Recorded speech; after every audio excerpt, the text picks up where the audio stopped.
All right, three, two, one. Welcome to the season finale of the Soccerish podcast. I can't believe this is episode 16. Lori, I don't think we've established how many episodes go in each season yet, have we? Like it's been like No, we're making it up, which is the best part about Soccerish because we're ish, ishing around with everything. ishing around.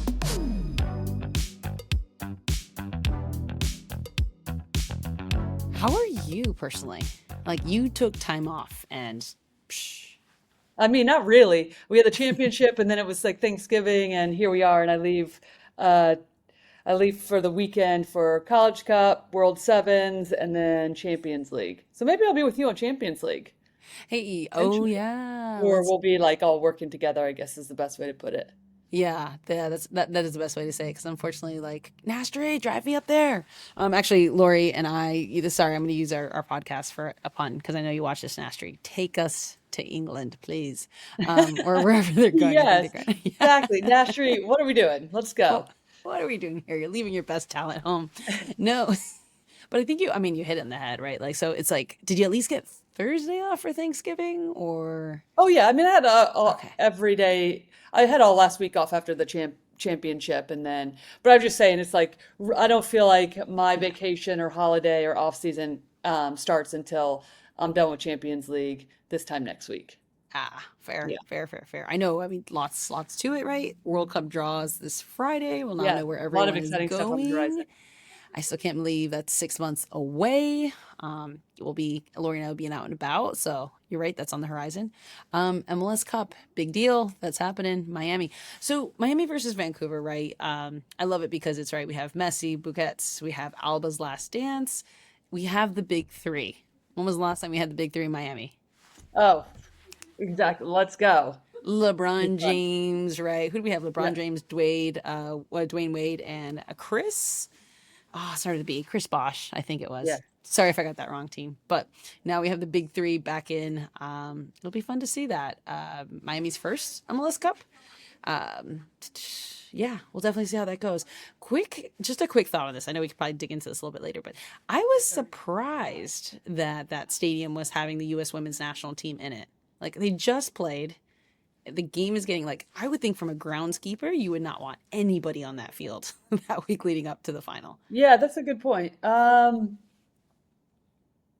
Yeah, I don't know. I mean, I guess maybe they feel like that they have plenty of time Yeah, still because it's a Monday night game and it's not going to be till Saturday. But yeah, yeah, yeah. who And I knows? think that probably, and this is where like I completely go off notes from Kev's entire thing. So Kev, love you to pieces, but um, okay, You're like, this isn't in the briefing doc. What is yeah, this? he's like stick to the script. No, and I think kind of another thing that surprised me. I don't know why I didn't know this, but like MLS doesn't have a neutral site, right? Yeah. NWSL has a neutral site. MLS doesn't have a neutral site. USL Super League doesn't have a neutral site. So like, and I can appreciate why you have a neutral site because you have plenty of time to get it prepared. You have the contracts in place. You have the video, like the boards everywhere to sell out. You have your commercial rights hit, like all of the stuff that has to go with it. I actually was really surprised. I thought at one point MLS did have a neutral site for their games. That's a good question, but I don't think so. I don't think Interesting. so. Okay. Well, 'Cause- yeah. Feel yeah. like, wait, who won last year? Why is it escaping me? Oh, I don't know. Let's use the thing. No, Which they by the haven't, because it's like, yeah. yeah, who won last year? And this is Why? like LA Galaxy. Oh, well, yeah, because LA Galaxy Duh. versus Red Bull. Red Bulls. Yeah. Duh. Yeah. Yeah. I know. Sorry, Yeah, and it was at LeBron Galaxy. family. I should have known that. Yeah. Listen, we all should know that. I don't know. I couldn't think of it either, but Yeah, but I mean, there's so much, right? Just recapping, I'll go back to script, Kev. Love you. World Cup draw Friday, MLS versus Vancouver final. U.S. women's national team closed up their 2025 season. It's great to hear, what we saw yesterday. We're recording this just for people's knowledge on Tuesday, but what we saw yesterday and how exciting it was. And then, everywhere it's going to go from that. But really, my understanding is the show is supposed to be about us. I don't really know what we're going to go with that. So here we go. here we go. Here we go. What do you guys want to know about us? I don't even know what I want to know about us. Okay. What was your favorite moment in the Soccerish podcast so far for this season? This is your actually, Lori, this is your full first season. Yeah. Yeah. I would say, I mean, listen, we had Bev Yanez on twice, Yeah. which, and then to watch her journey throughout the season, they made the playoffs for the first time, and then her getting the Coach of the Year. I felt like that was We called it. probably one of my most favorite moments. Yeah, I would agree with you. I think like the number of times racing or anyone's like posted on Bev, I'm like. I was like, told it. Like maybe it can be like, it's like Bev Yanez. Like I know our producer Kev has heard me talk about Real for Nancy, like how trying to get him into the show and everything like that, and how I think he's going to become a big time coach. Those are those kind of moments of the years when you get to be able to talk about those players, or sorry, the coaching staff, right, who are able to do it. Let's see here. My favorite moment of the year is AI. Is AI. It is Laura Harvey talking about AI, the world losing its mind, which is mind blowing because that showed me that nobody understood how the business of football, let alone AI, works in our world. And then how AI failed us when it came to Danny Higginbotham playing for the Rochester Rhino. Was it Rochester Rhinos? Yeah, Yeah. yeah. And I was just like, that's amazing. That's amazing. So that was my favorite moment of the year. I think it's just because it was so enlightening. Um, it was comical in the sense, if it had to be with someone, it was Laura Harvey, who's like, I don't care, guys. I still got to coach. She's coach of the year multiple times, right? Like at the end of the day, she's just it's nothing on her, and she's an incredible coach for what it is. So why not, right? So those were my favorite moments, between that and then Danny Higginbotham thinking that he played for the Rochester Rhinos and he missed a period in his lifetime. Not even close. Not even close. I was like, "What? This is such a fun fact." Actually, another. I'm gonna steal another one. So, Kev, you can do what you want with this stuff. But, actually, my favorite like laugh stick funny one is when you were telling Tony Meola that like you wanted to be him. I did. I'm not kidding. That is too funny to me to think back because I was through and through trying to be Tony Meola goalkeeper when I was like 10 years old, 10 years old. So, I mean, same haircut. I was trying to do everything. I mean, so funny. I would like kick the ball, had these like old school goalkeeper gloves. I would kick the ball up against our house, like punt it up there, and then wait for it to drop down and catch it and be like, yeah, okay, do it again. I mean, the whole thing was so silly. But yeah, trying to grow a mullet for so long to be just like him.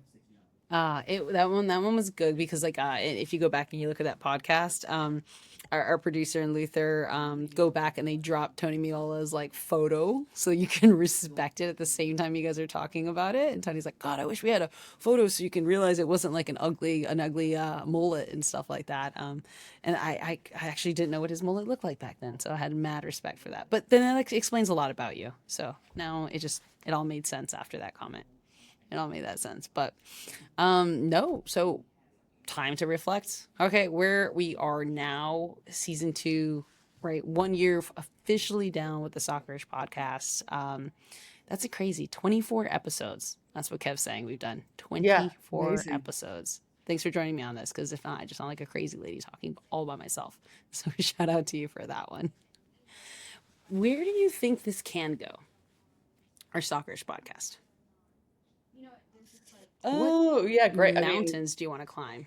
yeah, I think anywhere. The storytelling aspect. I mean, a lot of stuff that we've been diving into more recently is the storytelling of, the stories that aren't typically told. I mean, I think when you think Yeah. about Bev Inez, yes, that story's been told, but I mean, we've had her on. It's from her point of view. It's kind of like in real time, her telling that as she's journeying through her second year as a head coach. Danny Higginbottom, his journey with overcoming the fear of flying and going to Mm, hypnosis and just his journey. So, yeah. So for me, it's like when I think about soccer going forward, specifically in North America, in the next few years, we have, well, Women's World Cup is obviously in Brazil, but still there's a ton happening. We have the hmm Men's World Cup here next summer, the 2027 Women's World Cup in Brazil, and then 2028 LA Olympics. So there's just consistently uh, we're just feeling the growth of the game. And I think this podcast can go anywhere in terms of telling those stories, being involved, being in the forefront of, especially with how many people you and I know too, in the I forget about that. one experience, but also just the connections that we have to be able to tell these stories and dig deep and bring those to people that are interested. Mm. I think I agree with you. I mean, that's, I know we talked about this like off, right? But like our why. 'Cause it's not like you have a lot of free time on your hands. Not like I have a lot of free time on You're doing financials left and right. Like we can't uh, even get past you doing the financials. get at well, I can't get past the financials because that's why I just left a meeting right now where we said we had to talk about the 26, 27 player housing financials, and I just burst out laughing, and no one knew what the significance of that meant. And I Yeah. was like, gotta go back and report on that. No, I mean, I think that's kind of where it's just like, do we need to do this? The answer is no. Do we want to do this? The answer is yes. And I think you hit on the head. It's just telling these stories of, why it is that we do what we do and who we know and what's their stories. I mean, like, that's another one. It's like, right, Jenny from the Sports Bra, right? Mhm. Learning her Right. story and creating this. And like, it's like now you have, right, not only NWSL, but a WNBA team, right? Like, you have things that if you would have told her, and I saw this meme earlier today on Instagram and it cracked me up. And it was like my 2020 self talking to my 2025, or my 2025 self talking to my 2020 self, and the 2020 self's like, huh, what happened in 5 years? Like, where am I? How does that like work out? Like, that's what I feel like. It's not just for like you and I think that's for like almost everybody. When you really reflect on what's happened in the past 5 years, like, it's groundbreaking. And I know we're like Jenny and co, like with a sports bra, like what's happened in her 5 years, Yeah. right, with that. Mind you, maybe in the next 5 years she'll actually turn into that professional goalkeeper she wanted to be at 5'3". But um, I think that's it. I think it's telling people stories like that. Definitely telling the stories of like Club 11, right? Them going around with their bus, and it breaking down and how all of that works and what they're doing to tell the story of, soccer in the United States in a different medium, a different format. The magazine's cool, but like this, their storytelling through Instagram, and tracking those things. I think there's a lot of people, as shout out to Genesis from my team here at the club. She always says doing God's work. I was like, all right, we'll call it that. We'll call it that, which just means I'm probably doing financials. That's what God's work means over here. But yeah, for you personally, outside of the Soccerish podcast, what are some of your favorite moments this soccer season? Because it is. I was talking to Kev, and I was just like, hey, like, how about Lori and I just go through our Rolodex of photos and videos and cameras and just pick out a couple of the key pieces? And so, even though we're season two's finale and we're gonna take a little bit of a break here, to kind of reset, like, Instagram and all that stuff will still keep going in. And I don't know, I'm intrigued. I've meant to do it. I'm obviously asking you something live for the first time, but thoughts on that? If we went through a Rolodex or camera, our year in review, what are some of the top moments for you? Yeah, I would say, I mean, the Euros full stop, but then also the Euro final. Um, I mean, that tournament was just amazing and so fun to be a part of. Obviously, it really did highlight how much the sport has grown, the level and the competition. But yeah, to Mm, be able to call those games, just magnificent to call the final. And then NWSL Championship, most watched yeah. game in NWSL history, over 1 million viewers. You could feel that the atmosphere. It's really become an event, which is spectacular. I mean, you get a lot of former players now coming, so it's not just you're going to the championship. You're going for 3 or 4 days total because there's so much going around, so much fan experiences around the actual game. Mm. And for a lot of us who are former players, it's a reunion weekend, which makes it so fun. So there's so many, it is like it's an exceptional. So I would say those were the two really big highlights this summer. But the work in general is just it's so or this year, sorry, but Yeah. the work in general is so fun. But that's what we're here for. It's the same with playing, right? You want to play in the big games, call the big games, and yeah, I feel very grateful for that. So is Tons that of fun. what like personally like you tick like because it's fun that gets you through, calling like not just like the women's Euros, but also calling, right, the what was it, Ball as well. You called like three different tournaments at almost the same time. Yeah. Is Oh, that the good. I'm fun? glad you I'm glad you brought that up because um That tournament was that final was amazing. But yeah, sometimes I mean, uh, you know, my schedule has been full, and so sometimes it's like, okay, you're managing that. That's totally fine. I mean, it's like any other jobs for a lot of people. But yeah, it's fun. I feel like I get to collaborate with people. It is very much team oriented in so many ways. So Mm. even if it's not always the most exciting games, you're there's something about the presence of it that I love. Like it forces you to be present. And I really enjoy that aspect. Ooh, I think you hit that on the head. I'm not very good at being present. But just thinking about like an NWSL final, you and Kate, like she's like getting in, she's like bring it in, like high fiving. You guys are like, let's go. Your double taps. It reminds you, you're like, oh, okay, I'm not just sitting behind a monitor and having a monotone voice and saying their decision on the field should be, Yeah. red card, and I recommend a VAR review. Like at the end of the day, we have fun, we laugh, we talk. I was texting Chris Whittingham. He was calling it was Napoli. Oh, I'm dying right now.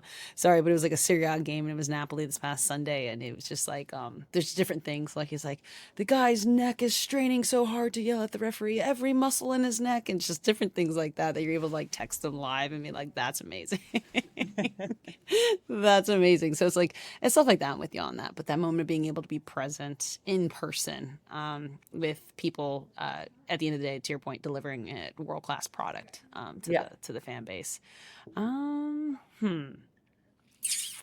year I had, I don't still understand.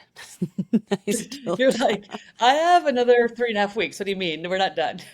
yeah, we're not done. I know, but it's just like it's bananas. It's really, really bananas. Like when I saw this prompt and this question, I'm like, I don't even know how to address that because even like today, right? By the way, the winter window for player movement is alive and well right now, which is really, really cool and exciting because there's just so many movements across all the women's leagues around the world and domestically, and agents moving and players understanding and recognizing book value is important in playing time. So it's a lot of fun. But the point is, I was talking to one of the GMs, name not to be told, and I talked to him about a year and a half ago, and I just remember just shooting the bull for about a solid hour in the phone, and I was just like, I don't know what the hell I'm doing. I don't know what the hell we're going into.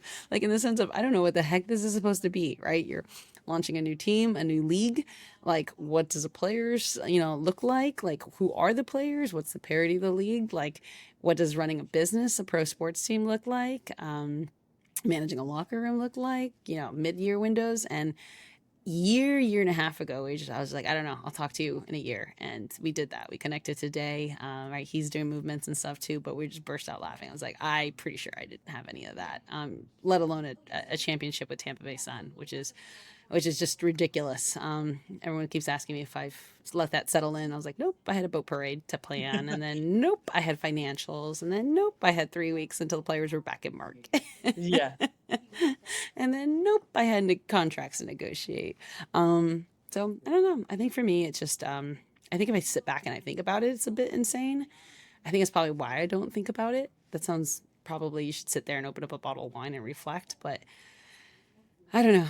If someone could teach me how to be present, I always think about the future and what can you build and what's next. Yeah.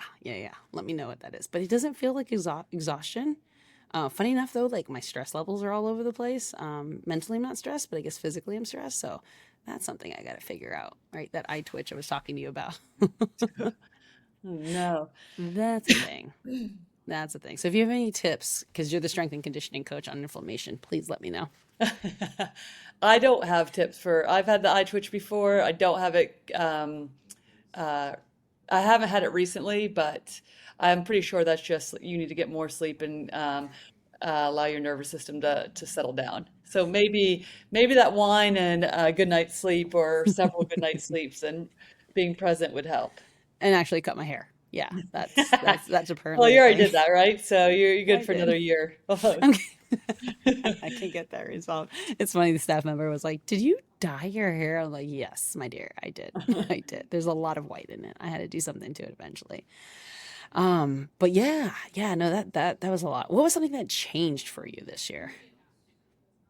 Well, I think this is ongoing, but the thing that's changed for me is to realize, um, I value this work so much that I don't want to just do more games. And that feels Mm, like such a true statement. And also, I'm well aware of in this business, a lot of it is, or especially early on, is getting reps, right? And you want to be able to get mm-hmm, those reps um, and to, because it's a craft and it's about, um, well, depending on like playing or whatnot. It's like depending on how, if you want to be good at it, you have to put some work into it, right? mm-hmm. And I think this year made me realize like, okay, I don't want to just continue to do more games. I want to be continuing to um, like get better at the craft, and sometimes that's going to require me to say no to more things, so I'm doing fewer games in order to one again like kind of like what we've just been talking about, which is being present, having more unstructured time for myself where I'm not getting on a plane and going to a ton of games. So that is like a very bodily choice that I feel that very attracted to, and also it feels very correct for me at this point in time in my life. And that doesn't mean that there's not going to be periods of where I'm going to be more busy, but that is a like a very cognizant choice that I have been making and want to continue to make going forward for myself. Ooh, I like that. Mhm. I like that a lot. Um, there was another commentator. Well, she's very well established. Her and I had some like really good combos back in the day, and she's incredible talent, and now she's in a position where it's like she is the talent, right? But she had made this comment to me, like even though she's in that position that she was, and this is like about a year, 2 years ago now, but she's like, I still am nervous in not taking an assignment, and I'm like, really? And she's like, yeah. She's like, you work to your point. You hit so many reps. You're always there. You're always going to say yes, right? Because you don't want to be passed over for the next person who could do it. But even to the point where she's at, I'm like, she's like, I should be comfortable to be able to say thanks, but no thanks. But she's like, I still struggle with that. So it's cool that you're able to kind of step into that mentally, because that was one of her biggest things was. Didn't matter how big she was. She was like, I still struggle to say no, Mhm. and that's a thing. Um, yeah, no, it's so funny because people always tell me like, you could say no to these things as I'm like hanging out with their friends at Hard Rock and the EDM concert on a Sunday watching Premier League football. Like you should go home, and I'm like, actually, I kind of really enjoy this. So, yeah, I think that's probably one thing that I was a self realization for me this year is like, yeah, I love football, but like I didn't realize how much I loved being around football. My entire life, I was like, I'm not going to work in football. I'm not going to work in sports. It doesn't make sense. It doesn't make sense financially. Right? I've always been told like work life balance, right? Family, kids, school, like this, that, like everything. And then I think that's what changed in me is like I am not a 9 to 5 person. I can tell you that for a fact. And I think it's okay. That's just where I'm at in my season of life, and I think that's okay. Mhm. For Not sure. to feel like you have to fit in this box that everyone thinks now. I have to get better at, to your point, like that mental side of it, saying, okay, I get it. I'm not a 9 to 5 person. I'll work pretty much almost every day because I'd love to do it, but then where do I take those moments and pauses and breaks in those days? Yeah. So even though I missed my duathlon or mini sprint triathlon, I'm signed up for the Chili Willy in February in St. Pete. Okay, nice. The chili, these names are wild. Florida, welcome. Yeah. Florida I woman, mean, I don't even Florida know if it's man. Well, it probably is Florida, let's be honest. But there's some other wild names. Like, I mean, but Chili Willy's like high up there. Goodness. Yeah, my friend's like, "Oh, you should run the Chili Willy." I was like, "Hold up, hold up. What are we talking about? What are we talking about?" I was like, "I'm thinking like penguins too, right? Like the penguin air kind of a thing." But I don't know. Thanks for getting personal with me. I appreciate that. What for you has changed in soccer this year? Like that you feel like has been material or significant? Um,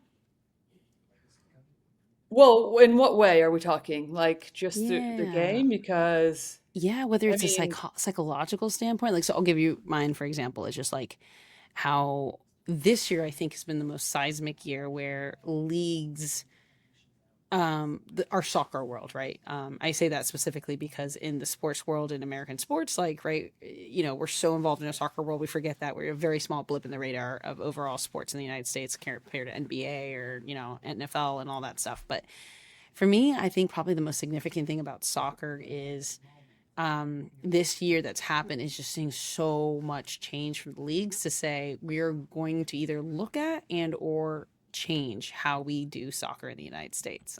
Just talking to another agent the other day, and it's just like, he's like, you guys do things differently over there. I'm like, we do, but like now with MLS going into, a traditional FIFA calendar of, a fall to spring, USL going to promotion relegation, right, NWSL being challenged to think about being having competitive parity at the same time as, right, do you have designated players? Like, it's, for me, I think that's been the biggest change in the game itself, is like, no one can think like they used to think anymore if you want to keep up with the game around the world. Yeah, I would say, I mean, that's just what it is. My initial answer was going to be, before I asked like a bit more specifically, is just it continues to grow, and it's growing so rapidly. So it's like everybody has to be a little bit fluid because new Mm, things are happening. I mean, the difference I feel like about soccer is it's a global sport. So things yeah. do look different here than they do look in Europe. And it's different when you think about basketball. It's different when you think about Major League Baseball or football. Typically in the US, those are the dominant leagues. Mm-hmm. And here, we're all, specifically in the NWSL, with the Super League for you, you are on the European calendar. You don't have a salary cap. So that's slightly different. Whereas with the NWSL, we're not on the European calendar. We do have a salary cap. So it's always just, to me, about being fluid in terms of, okay, things are moving. Even if we just got a new CBA, things are moving rapidly where that might have to, some things in that CBA might have to change, right? Mm-hmm. You're getting two new teams in next year with Boston and Denver. So Yep. the league is not only growing in terms of players and what they're worth in terms of their salaries, but we're increasing the amount of teams that are coming in. I think MLS too, huge announcement that they're going to the European calendar. The launch pad feels like it will be the Men's World Cup next summer, and then they'll start to roll that out afterwards. But that is a huge shift. So then everything can be aligned. Obviously, that looks, more in alignment with the transfers in terms of the rest of the world. So yeah, things are constantly moving, and it's really just about, feels like buckle up. We're always moving, right? And Yeah. in a lot of ways too, it's about being not only just fluid but proactive and being very clear about, okay, these are our values. This is how we. Or this is who we are, and sticking to that, but being able to maneuver within that. But that Yeah. demands that you have a really strong culture, and you know exactly what that is. Ooh, I love that. Demands a strong culture. Put it on a thing. Put it on the shirt. Put it on a cup. Which, by the way, funny enough, just lost my That's cup in the club. It that's says La funny. Jefa. I was like, where did my cup go? You can't steal it. Like, someone actually put my name on this cup.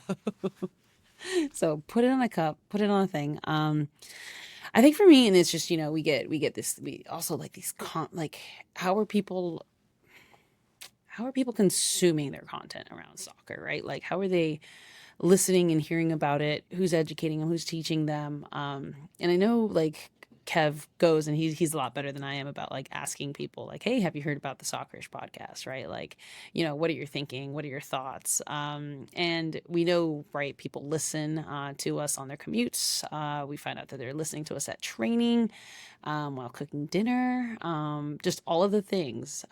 But you know, I know Kev's talked about, like, it's just been interesting what people have told him at matches, specifically online. It's kind of fun to go back and forth and have conversations with people. So sometimes it's Kev, sometimes it's me. But have you gotten any kind of like feedback from anyone yourself, Lori? I don't think I've ever asked you on that. Like, I you know, haven't, but I should be better as well, asking around and just getting the feedback from people in our community for sure.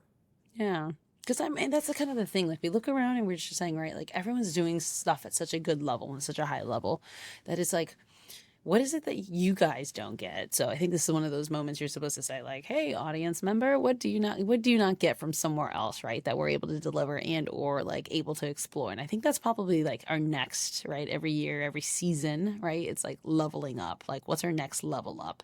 What does that look like? What is it that people want to listen to? What would you want to hear, Lori? You're a soccer fanatic. What do you want to hear if you were listening to a podcast? Yeah, I like the storytelling. I think that's why we're driven to that, is we have connections that a lot of people don't. So just being able to hear stories that you don't typically do. I mean, I think that is just going to increase considerably as, again, the next 3 years specifically is what I've been talking about. But Mm-hmm. um, as the game continues to grow, there's going to be more opportunities for that. But yeah, what stories aren't usually told? I love learning about people's lives. What's not even like always about what drives them, just how do they get to where they are and what Yeah. that journey's been. I mean, I think we're Yeah. all drawn to those. I mean, documentaries um, on Netflix or wherever you're finding them, right? And we're just doing that in a verbal way instead of primary um, you're consuming via television. Mm-hmm. I think you hit on the head because it's just like I had Coach Rita, who used to be the head coach for Inter Milan, come by. Right, the Italian Federation was playing against the U.S. Women's National Team in Orlando. She did a little swing by in Tampa, and being able to walk her through, our facilities and our premises. And it's like for those who don't know, Rita was the leading striker for the Italian Football Federation. Oh gosh, back in the I want to say like the '90s, early 2000s. But she played in a league prior to WUSA, is what I understood, or WFPS, something of that sort. But like to hear her stories of where she's seen football around the world in the United States, and it's like being able to tell those people's stories, right? Like, I think those things are kind of exciting because like those are the untold stories. It was great. My daughter was with me, so I brought her to the club, and she met Rita, and it's just like to be able to tell Quinn like, hey, like, what this is what this lady did. Like this is who she was. Like this is where she's championed football. Like this is where she's continuing to do so and plug away. Quinn was actually interested in that, which is great because she's 10 Oh and yeah, cool. 10-year-old kids don't sometimes really pay attention. So it's like Like, those mom, are I'm the out of here. stories. Yeah. Oh yeah. She comes like, well, it's funny because we're teaching Quinn how to like do this the entire time. And I was like, what does this mean? And Rita's like, it depends. It always depends. Context matters. So I asked Gwen later on that night. I was like, "What did you learn from Coach Rita?" And she's like, "I was like, let's go, Yeah, let's exactly. go." But thinking, speaking of stories, next year, right? Obviously, we've talked about World Cup. Everyone knows, or the soccer world knows, World Cup is coming here in the United States. You any fun little tidbits are you allowed to say, or do I still have to keep that hush hush about next summer? Yeah, hush hush. Hush hush. So I did that. That's a cliffhanger. So fun stuff. Like stay tuned so you can figure out what hush hush means. But super super excited for you, Lori. So you could tell a new story. Yep. I think that's exciting for you next year. So I can't wait for people to learn about it. But hush hush. Yeah, and then just multiple. By the way, I meant to ask: were you going to the World Cup draw or no? No, I'm not because I have College Cup for the Yeah. women during that time, and then World Sevens as well. Yeah. Um, Oh yeah, weekend. So, mhm. that's intriguing. Yeah. I was like, So I no, can't. unfortunately, I can't. But I'm going to be trying to pay attention as much as possible. Very excited to Yeah. see how all of that plays out. Yeah, I know. It was a bummer. I was trying to get up there to see my friends at ITV coming in to go connect with them. Basically, just to drink with a bunch Yeah. of English people. They're awesome. English people are awesome. So that was the goal. Unfortunately, duties call. I have to remain here. But the World Seven thing, actually, can you like, for those who don't know, can you explain what the World Seven is? Because it is a really intriguing concept. It's happening here in the United States, and it's a global thing. Yeah, last year it was, or sorry, in the spring it was in Portugal. So it was more European-based teams. But essentially it's a 7v7 tournament with a $5 million prize. And I think if anybody's listening to this, maybe you watched the WNBA, and they've Hmm. done the in the off season Unrivaled, so it's a 3v3. And it's just another way to have players play in the off season, but also be able to win money. And so, yeah, it was in Portugal in the spring. Then it's being brought here to Fort Lauderdale this coming weekend, the 5th, 6th, and 7th. Hmm. And there's quite a few different teams from Liga MX, Feminal, NWSL teams. And yeah, 7v7. So not everybody has to participate on the team. From like, let's say an NWSL team has like 25 players. Not everybody is going to participate. But yeah, should be a ton of fun. And it's way more, I think, lax in a lot of ways. It's supposed to Mm. be a lot of vibes in terms of the way that we'll be broadcasting it. But um, yeah, should give these players another opportunity to be able to showcase and have a more of a small-sided tournament available. Ugh, I know. I'm like I'm excited and I'm bummed because like we have an event here with Gainbridge on like this goalkeeper pro combine. So like I need to be here, but like I wanted to get out there to go see that. It was exciting. How much money is it again? I think it's 5 million. I'm Right. pretty confident that's what it is too. Yeah. I'm like Yeah. $5 million for the winner, right? $5 million for the winner. To your point, like Unrivaled was huge here stateside, and then the TST tournament, right? That you were co-coach for and won again. Like it's just like celebrity tournaments. But that's significant money, right? Those players are making more money than they would in a probably a season, Yeah. and one weekend. So it is funny where you say it's like low chill, it's vibes, and at the end of the day, it's like 5 million's at stake. So I promise you, games do not turn chill and vibes when you guys start playing. I played against you. I know that. They got competitive real quick. I know there's a couple of other things that we wanted to talk about. But I just personally want to directly thank you, Lori, for jumping on to this the wild ride, telling the stories with me, and just being able to just jump in and help us connect with our people, right? Our people meaning Julie Foudy. Shout out to Julie Foudy. We'll have her on next season. She doesn't know yet, right? But I think we'll have her on next season. But yeah, no, big shout outs out to, we already mentioned it, Bev, right? Freya's stories are incredible. Laura Harvey for hammering it out. Shout out to you, girl. We got you. We got your back. Our boy Shaw, producer Shaw, for finding us all in. Anne Katrin Berger, the best. What was that? I love you. Was it this way? I'm gonna get it wrong. Yeah. So Shout good. out to her. No, all of them are so good. Yeah, obviously Danny, Sam, Susanna, which by the way, she's almost done with her treatments. I think she has maybe one left, so we're definitely Oh, gonna give her some amazing. love. Isn't that crazy? And then her husband winning the USL League One, right? What did she say? She called herself USL League One Wags, something like that. League One Wag.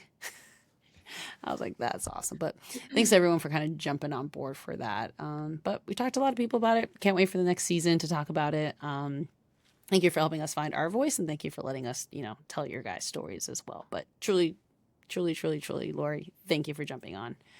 Goodness But gracious. Thank you. yeah, no, any final thoughts before we wrap this up? No, happy holidays, everybody. Appreciate you listening, and we love you. And it's only going to continue to expand and deepen within the soccer community. So we look forward to it. Yep. Yep. I agree with her. Today was hat day for sure. Sorry, Kev. Definitely forgot my crazy sweater. Well, for sure, we'll definitely do that. But thank you guys to all of you guys for listening. And, while we're away, like I said, Soccerish isn't going dark. We'll be releasing a series of specials in our regular Thursday slot. A lot of them are really exciting. I've seen the teasers for them. Once again, shout out to Kevin and Luther for putting those together. A goalkeeping special. Wait, let me say this correctly, because Kev will kill me if I don't do it right. Plus, he wrote out it really nicely. A goalkeeping special, gloves, grit, and the evolution of the position. Real nice, Kev. This one got me really excited. Started tearing up, and I've only seen like the promo for it. But Women Who Lead. It's featuring the only two women head coaches in the NWSL plus Freya Coombe. Then Soccerish One-ish, our first birthday celebration. Yeah, Soccerish One-ish. Say that a million times over and see if you can get that out. And then last but not least, Lori goes to ref school. Apparently, Lori always has questions on refereeing. And funny enough, I sometimes have the answers. I think I got the answers, but it depends if you're the team that I'm giving the answer for that likes it or not. But Lori goes to ref school. That'll be a fun one. We'll see if we can take Lori to actual ref school. Yes, I'm calling you out, pro referees. See if I can take our friend out there so she can get refed up when she's calling these games. But thank you everyone for being with us through season 1, and we will see you all next year in 2026. And yes, I will still be doing the financials. Thank you for watching the Soccerish podcast. You can follow us on YouTube, subscribe, and as well, follow us on social media.